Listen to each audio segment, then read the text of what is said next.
Good morning বন্ধুরা, আশা করি তোমরা সবাই ভালো আছো। আমিও বেশ ভালো আছি। ববিস কুকিং ব্লগ থেকে সবাইকে স্বাগত জানাই।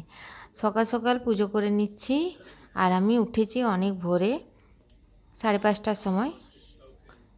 যাই হোক, 5:30টা এখন বেশি ভোর বলা যায় না, কারণ এখন 5টাতেই আলো আলো দেখতে পাওয়া যায়। তো সকাল সকাল পুজো করে নিচ্ছি। আজকে আমি একটা জায়গা যাব, চলো তোমাদের সঙ্গে একটু শেয়ার করে নিই। তো সকালে জলখাবারে সেরকম কিছু আমার ছিল না বলে আমি একটু কাবলি চানাটা বেশি করে বানিয়ে নিচ্ছি। তো কাবলি চানাটা দিদিভাই বলেছে আমি অর্ধেকটা নেবো, তো ওই জন্য একটু বেশি করেই বানিয়ে নিচ্ছি। তো রাত্রিবেলায় কাবলি চানাটা ভিজিয়ে আর সেদ্ধ করে রেখে দিয়েছিলাম ফ্রিজে। তো কড়াই সর্ষের তেল দিয়ে দিলাম, আর গোটা ফোড়ন তো লাগবেই। গোটা ফোড়নের মধ্যে শুকনো লঙ্কা, হিং, গোটা জিরে, এলাচ, লবঙ্গ, দারচিনি আর একটা মশলার পেস্ট বানিয়ে রেখেছি, আদা, রসুন, পেঁয়াজ, তারপর এর মধ্যে কাঁচা লঙ্কা দিয়ে ওই পেস্টটা এর মধ্যে দিয়ে দিলাম। তারপর ভালো করে কষিয়ে নিয়ে আর ওই কাবলি চানাগুলো দিয়ে দেব। তার মধ্যে একটু জিরে গুঁড়ো, ধনে গুঁড়ো আর লঙ্কার গুঁড়ো দিয়ে দেব। সামান্য একটু কাশ্মীরি লঙ্কার গুঁড়ো দেবো, কারণ এখানে আমি কাঁচা লঙ্কা বেটে দিয়েছি। আর এখন আমি বেশি লঙ্কার গুঁড়োটা ব্যবহার করছি না, কারণ ছেলেটার খুব শরীর খারাপ। আগে তোমাদের ভিডিওতে বলেছি যে আমার ছেলেটা জন্ডিস হয়েছে, তো সেই জন্য আমি তরকারিতে একদম কম তেল দিচ্ছি, কারণ যেহেতু এটা অনেকটা সবজি, সেহেতু তেলের পরিমাণটা একটু বেশি দিতেই হলো। কারণ না হলে দিদিভাই খেতে পারে না, ও একটু সেদ্ধ সেদ্ধ খাবার খেতেই পারে না।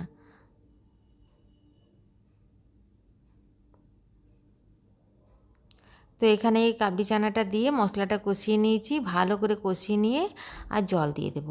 তারপরে এটা ঢাকা দিয়ে কম আঁচে রেখে দেব। তৈরি হয়ে যাবে কাবলি চানার ঘুগনি। তবে কাবলি চানাটা সেদ্ধ করার সময় একটু নুন, একটু হলুদ গুঁড়ো আর একটা দারচিনি দিয়ে দিয়েছিলাম।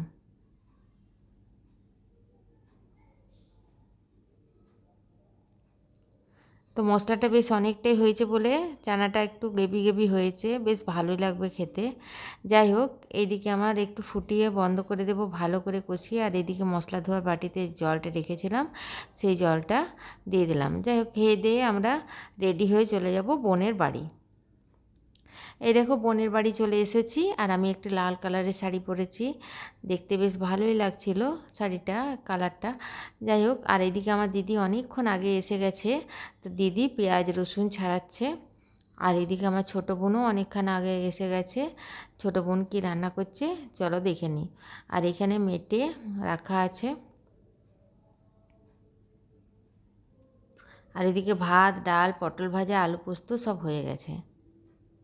এখানে আমার ছোটো বোন বানাচ্ছে টমেটোর চাটনি। আর যেহেতু এটা সেজ বোনের বাড়ি, সেহেতু সেজ বোনের রান্নাঘরে জোগাড় দিচ্ছে সেজ বোন, কারণ আমরা তো সেরকমভাবে কিছু জানি না, খুব কমই যাতায়াত হয়। তো এখানে যেহেতু আমার মা বাবা সব বোনরা দিকে আমার বাবা ডেকেছে, সেহেতু আমরা গেছি। এই দেখো, এখানে ভাত, আলু পোস্ত, ডাল,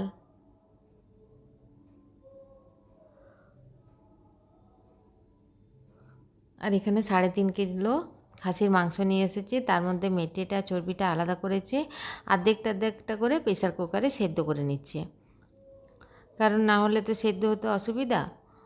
আর এদিকে আমার বোনের বর আরও বাজার করে নিয়ে এলো দই আর মিষ্টি। আর এইদিকে আমার ছোটো বোনের ছেলে আর মেয়ে মোবাইল দেখছে বসে বসে। আর এই যে ঠাকুরটাকে খুব সুন্দর করে পুজো করে নিয়েছে, কারণ সকালবেলাতে উঠেই পুজোটা করে নিয়েছে, যেহেতু অনেক লোক আসবে। তাও মোটামুটি আমরা 15 থেকে 16 জন এখানে খাওয়া দাওয়া করবো। আর আমার এই যে সেজে বোনের ছেলে মাঝে মধ্যে একবার করে ভিডিও করে তুলে নিয়ে যাচ্ছে। আর বড় গ্যাস আর বড় কড়াই নিয়ে এসছে আমার ছেলে বোনের বর। তো ওই কড়াইয়েই মাংসটা রান্না হচ্ছে, আর আমার ছোটো বোন এই মাংসের ঝোলটা বানাবে, কারণ ও একটু মাংস করতে এক্সপার্ট, আর রান্নাটা বেশ ভালোই করে।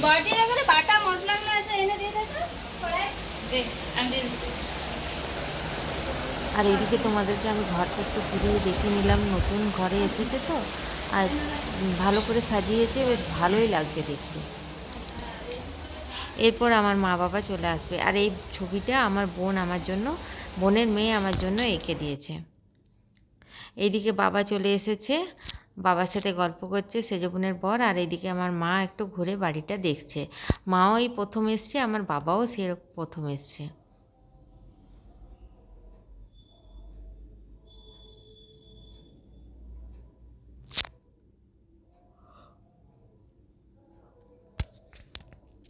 তো এইদিকে রান্না বান্না হয়ে গেছে, আর এইদিকে সব থালা সাজানো হয়েছে।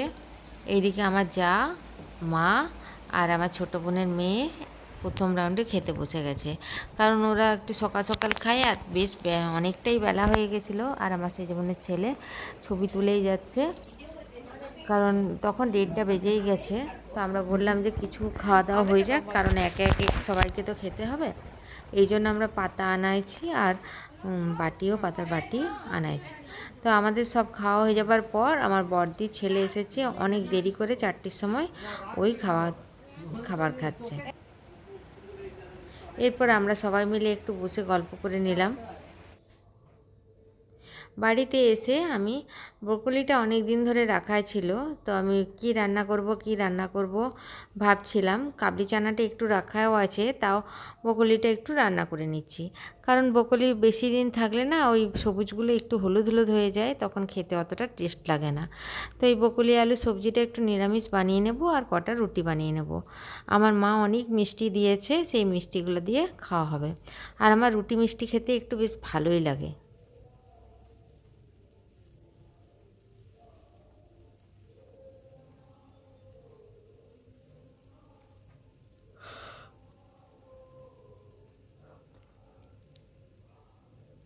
তবে বন্ধুরা আমার এই ব্রোকলিটাও খেতে বেশ ভালো লাগে।